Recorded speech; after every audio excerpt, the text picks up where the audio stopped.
अमरावती में एक बंद का आह्वान किया गया भारतीय जनता पार्टी की ओर से और बंद के आड़ में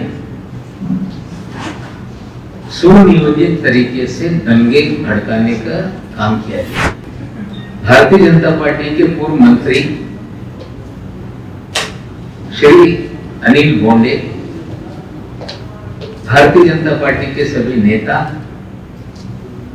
उन्होंने 2 तारीख की रात को दंगे का षड्यंत्र रचने का काम किया। आजाद एकेडमी की इतनी औकात नहीं कि पूरे महाराष्ट्र में उनका संगठन हो, दंगे करा ले, इतनी उनकी ताकत नहीं।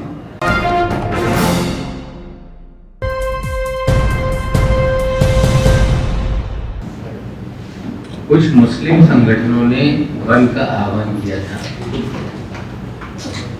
जिस तरह से खबरें आ रही हैं कि त्रिपुरा को लेकर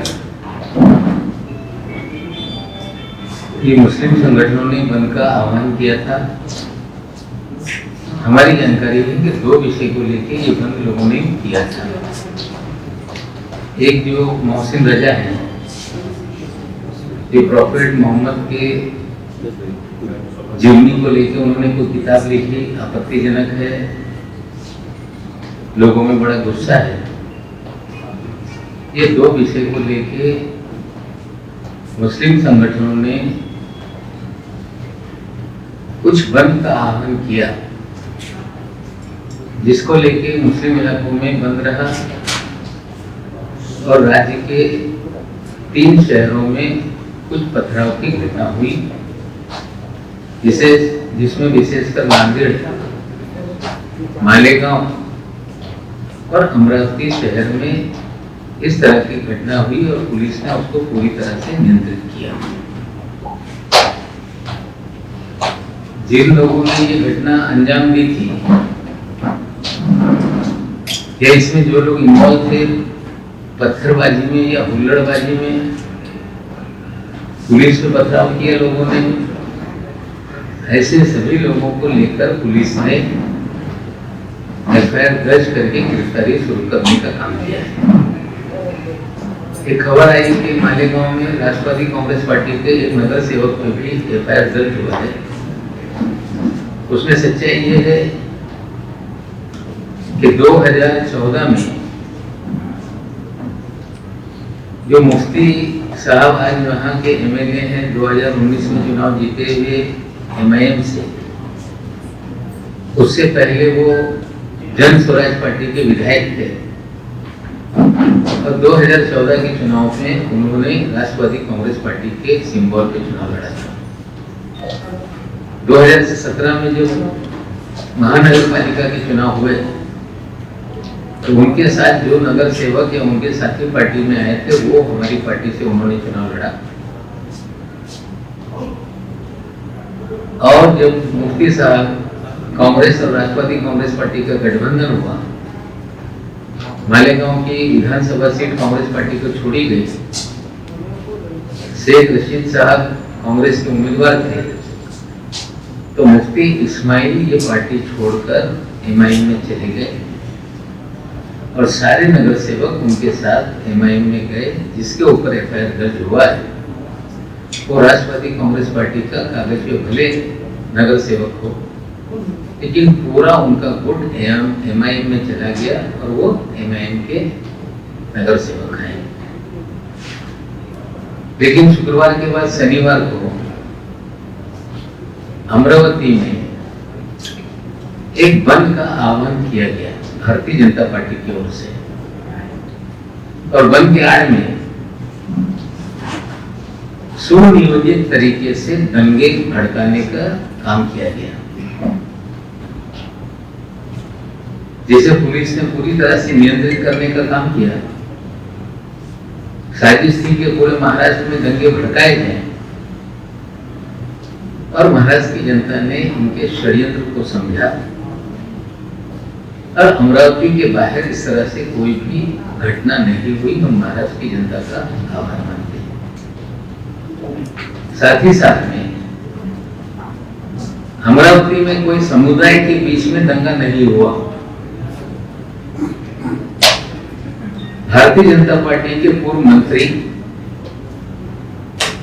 श्री अनिल बोंडे, भारतीय जनता पार्टी के सभी नेता, उन्होंने 2 तारीख की रात को दंगे का षड्यंत्र रचने का काम किया। कुछ नौजवानों को पैसे बांटे गए, कुछ शराब बांट के अमरावती शहर में दंगा कराने का प्रयास किया गया, पत्थरबाजी हुई, दुकानों को आग लगाने का काम किया गया और पुलिस जांच में सारी सच्चाई सामने आई और उन पे कार्रवाई शुरू हो गई। साथ ही साथ ये भी जानकारी मिल रही है कि बड़े पैमाने में मुंबई से पैसे गए और वहां के कुछ विधायक के जरिए ये पैसे लोगों में बांटे गए। निश्चित रूप से उसकी भी जांच हो रही है। लेकिन बीजेपी का ये हथकंडा, जब सारे उनके हथियार अस्त्र समाप्त हो जाते हैं तो फिर दंगों का हथियार बाहर निकाल के वे अपनी राजनीति शुरू करते हैं। हमें लगता है महाराष्ट्र की जनता ये पूरी तरह से जानकार है और इस तरह के षड्यंत्र, इस तरह के राजनीति को महाराष्ट्र की जनता कभी स्वीकारने वाली नहीं और निश्चित रूप से इस तरह की विनाशकारी राजनीति का हम पूरी तरह से इसकी भर्त्सना करते हैं और बीजेपी को चेताना चाहते हैं कि इस तरह की राजनीति करने का काम ना करें। इस तरह की नकारात्मक राजनीति यह महाराष्ट्र की जमीन पे चलने वाली नहीं। और भारतीय जनता पार्टी के राष्ट्रीय अध्यक्ष आते हैं महाराष्ट्र में और कहते हैं कि महाराष्ट्र की सरकार को उखाड़ कर फेंक देंगे। सरकारें उखाड़ी और बैठाई नहीं जाती, सरकारें जनता चुनती है, बहुमत के आधार पर देश में सरकारें चुनी जाती है। लेकिन उखाड़ने का एक तरीका भारतीय जनता पार्टी का यह भी है कि विधायकों को खरीदने का काम करो, प्रलोभन दो, 30 करोड़ 40 करोड़ रुपए कीमत लगाने का काम करो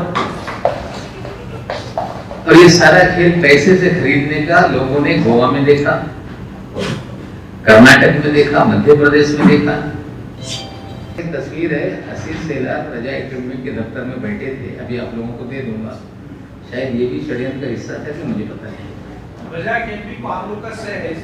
आशीष शेलार उनके ऑफिस में जाके मीटिंग कर रहे थे, मैं दफ्तर में दे दूंगा। रजा एकेडमी की इतनी औकात नहीं कि पूरे महाराष्ट्र में उनका संगठन हो। कुछ मौलाना है जो इस शहर में सबके कार्यालय में घूमते रहते हैं, बयान निकाल देते हैं, दंगे करा ले, इतनी उनकी ताकत नहीं।